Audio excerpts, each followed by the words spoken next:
This is Raul Lopez, and you're listening to How Do You Say Success in Spanglish? The path to success isn't easy. For minorities and people of color, many attempt this journey with little to no guidance. Join me as I sit down with individuals who share their stories of perseverance so that together we can learn how to say success in Spanglish.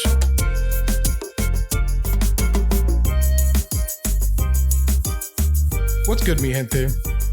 This is Raul Lopez, and I'd like to start off by thanking you for joining me on my podcast.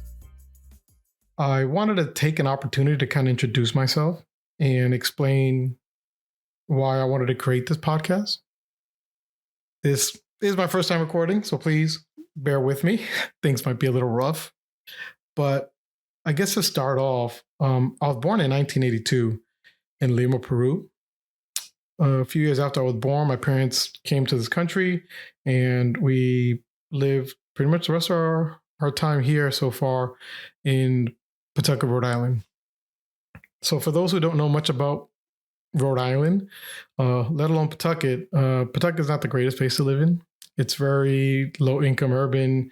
The nickname, the bucket, sticks.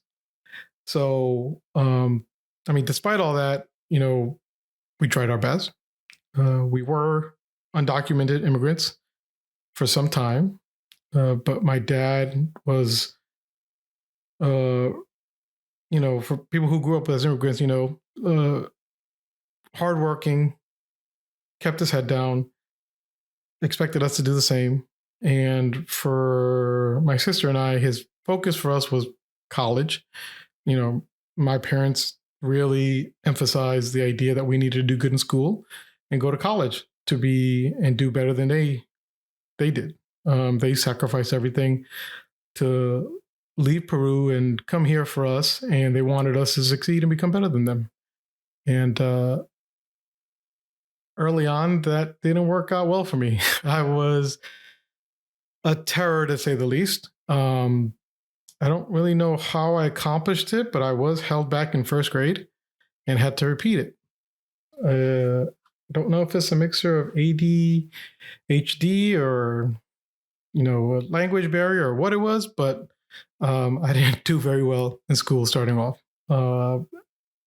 So it wasn't starting off well for me, but like I said, my parents really emphasized doing good in school, always did. And so I got in trouble a lot for not doing good in school and not focusing and not getting my work done. And I don't really know at what point things kind of switched off for me, but I think it kind of started when I remember one night my grandma was in town visiting and I was waken up by my parents. And for anybody who's an immigrant, as a child of a non-English speaking parent, you are the translator. And so I was woken up to translate to the EMTs that came into our house because my grandmother was having trouble breathing and having pain in her chest. So I had to be there at 3 a.m. and talking to the EMTs and explaining and trying to translate best I can, what was going on. And at that moment, I decided I wanted to become a doctor. I wanted to take care of my grandmother. She was and still is the world to me. So I wanted to succeed and, become a doctor. And that kind of became my focus. And things started going a little better for me, I think. Like I said, my parents were very strict when it came to school. College was my only path. My dad told me when I turned 18, I was either going to college or moving out. So, he always emphasized, and everything I did kind of from that point on had college as a goal. Like I said, I stayed back in first grade. So, I wasn't doing very well. But by the time I got to about third grade, I knew my focus. And even in third grade in Rhode Island, there was a program that came out called Children's Crusade that kind of promised that they would help you get scholarships for college. So long as you pledge to do well in school, stay out of trouble, don't fall into alcohol, drugs, don't have kids, a variety of different things that, we all yada yada our way through. But, I knew at third grade, I wanted to make that commitment and that pledge. And I think throughout my life, my parents, anything that I did had to revolve around school, college. My parents were strict. I think hopefully a lot of y'all can relate, but uh, early bedtimes, early bedtimes couldn't go out, couldn't do this, couldn't go anywhere. And so the way I kind of earned my freedom was through signing up for programs that I knew will help me get into college, which would kind of get my dad off my back. I did sports. I did football, help me say out later, go out and hang out with the guys I played football with. I wanted to go to the Boys and Girls Club, which my dad didn't really trust me going there. And when I did there, I signed up for, I believe it was called Keystone, and it was a community service program.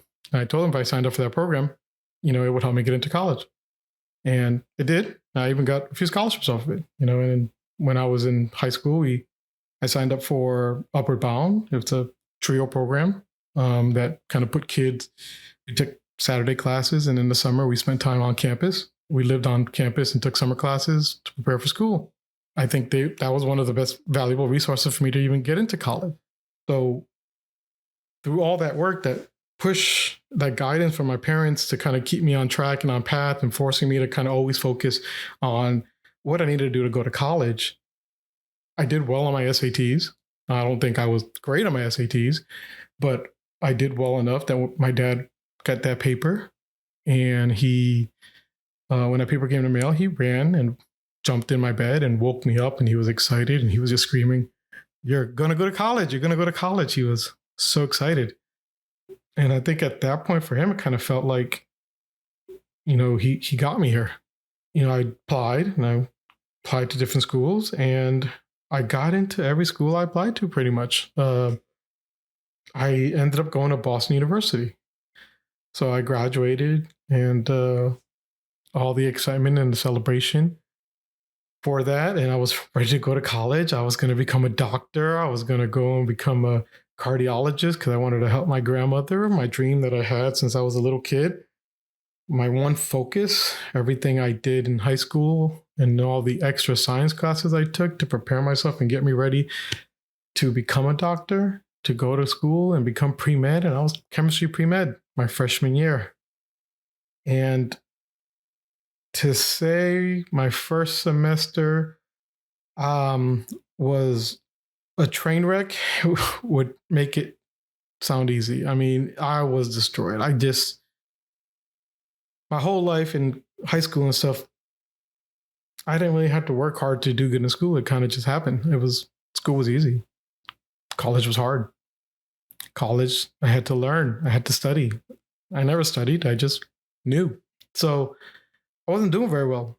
The dreams that I had since I was young, for probably well over 12 years by that point, were fading. I was having panic attacks. I was scared of explaining how bad I was doing to my parents because I was afraid they would be disappointed in me. I wasn't doing well, and it hurt. And when I was going back and forth, I was in Boston at Boston University, and I was only about an hour away from home. So I'd come home every now and then. And one weekend I was there. My dad wants to take me out for dinner. Well, dinner or lunch. And we went to TGI Fridays. So, who am I to turn down food? And we went and we sat down, we talked, and like most strict immigrant parents, he got nosy and wanted to know how college was like. He wanted to know how things were going. How did I like my dorm? How did I like living with roommates? He asked me if I partied. And I was like, yeah, I partied. He asked me if I drank. I said, yeah, I drank. And he understood. He was like, I understand. You're at that age. I'm not going to get mad at you. He's like, just don't go too crazy. And then he asked me how school was, and I was like, it's good. It's good. He's like, all right. And it's like, are you sure? And I'm like, and I don't know if he knew or he could tell something was up. Maybe I wasn't as excited to talk about school anymore. Maybe I was kind of keeping things on a hush, and it was more noticeable than I knew. But he kind of pushed me to kind of open up a bit. And I had to kind of tell him that I wasn't doing well, that my chances of going to a medical school was probably never going to happen because I was doing really bad. So I was doing really bad. And, he kind of looked at me and I was afraid at first. I thought he'd be really disappointed with me. And he said, look, I never made it as far as you. In Peru, my dad was going to go to college and study, I was like oceanology or something like that. And, he told me about it, but he tells me, I never got as far as you. I'm never gone through college and I've never completed it. He's like, so I really don't have any advice to give you. I don't know what you're going through and I can't really help you. Just know that I love you and I'm proud of you. And that no matter what you do, I'll continue being proud of you. That was a weight off my chest. It just felt good to know that despite the fact that I wasn't doing well, that my dad supported me, that my parents and my family supported me. I had to kind of come home and talk to my mom as well and let her know. But they just loved me and they were willing, accepted what was going on. But secondary to that, I felt a fear. I was on my own path. I had no one guiding me anymore. My dad had guided me the whole life. My parents have always guided me and told me I needed to do good in school. It was simple. Do good in school, do good in school, do good in school. And now I'm in college and I wasn't doing good in school. I didn't know where I was going to go to. I didn't know what my next steps were. And I think, for a lot of us, that happens. Our parents haven't gone down this path. For a lot of us are first time college students. Most of our parents work blue collar jobs. I can't call on my dad and say, hey, I need help finding a job. He's a truck driver, and he always refused even giving me an opportunity to learn how to drive a truck from the fear of becoming a blue collar worker. He did everything to keep me away from that life, that he wouldn't be able to guide me to a white collar job. He wouldn't be able to have references or know a person or, help me get an interview somewhere, an internship. I was on my own. I had to start and go through college on my own. I had to succeed. I had to figure out how to graduate, which I did. And I graduated a few years later. Then I had to look for work and I started working. And my career didn't boom as much as we were promised throughout my life. We were always told college, you're going to go to college, you're going to make a lot of money, and you will succeed. That wasn't the case. I wasn't making a lot of money, and I had a lot of student loan debt. So once I started working, it was hard moving up in my career. I had a very immigrant mentality. I was going to work hard, and someday I'd get the money I needed and I'd get the promotion I wanted. But the reality is that wasn't how things really worked. I wasn't succeeding as well as I wanted to. I wasn't getting there. I didn't know really what to do with my life. Where was I messing up? And what could I have done differently? What could I have done to improve myself and help me succeed the way I want to succeed? I never did internships. I wasn't very good at networking. I don't really go to networking events to meet people. I never had a mentor. So once again, I was on my own trying to figure it out. Eventually things turned around. I think in the last few years, I've been able to